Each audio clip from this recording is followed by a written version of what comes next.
po ang Muson, dulo, then papunta po yun doon kaya. Oh, yan. Ito po, yan, titingnan po natin dito. Ito po, may langka po siya, abukado, rambutan, niyog, napakaganda po ng lupa. Lansones, flatland po, napakaganda po. Patag may palibot na po ng bako ditong kabila. May mga muson na po siya.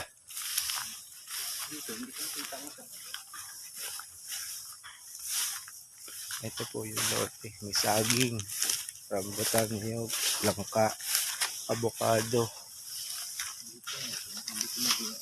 May bakod na po itong kabila. Kabwel.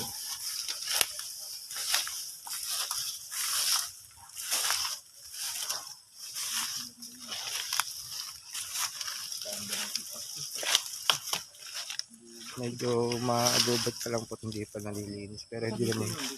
Sige kuya. Basta yan po. Right of way po pala siya. May right of way siya na 4 meter. Yan, may bakod po yung gilid. Daming puno yan. Hanggang dito pa.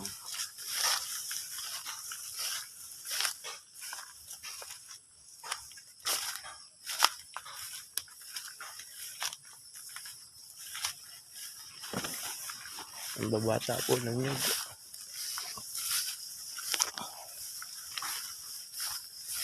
Ito yung lote. Square po siya. 1.8 square meter.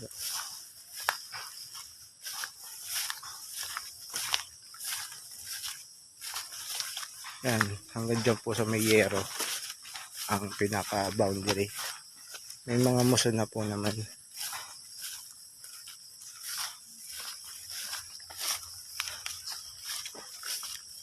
Lalabas po tayo para dun po sa right of way. Lapit lang po naman at ang right of way po ay sagot po ng seller ang pagpapaayos. Halimbawa nabenta na po ito at nagustuhan ng buyer, sagot po nila ang pagpapalinis ng right of way. Yan. Yan, may pader po yung kabila. Si seller na daw po bahala magpalinis ng daan. Halimbawa pong mabili na ng bayan. Yan po, right.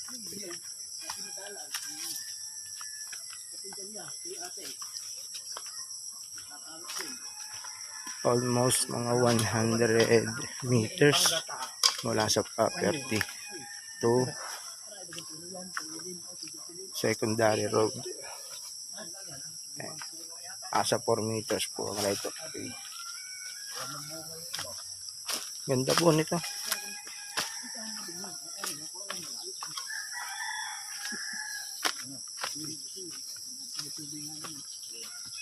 Ito po ay yan. May mga tambak po ng sa junk shop. Sa kapatid po yan. Pero yun po ililinisin at sagot po ng seller nga. Para nabenta po itong lupa.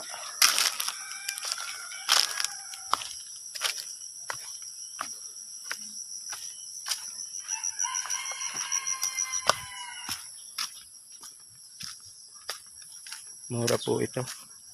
Sa pila po ay mahal ang mga lupa. Yan po yung palabas po ng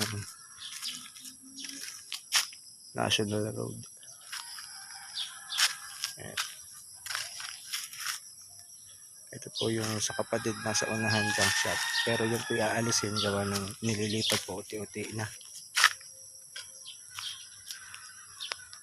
Thank you po at mapagpalang araw po sa ating lahat.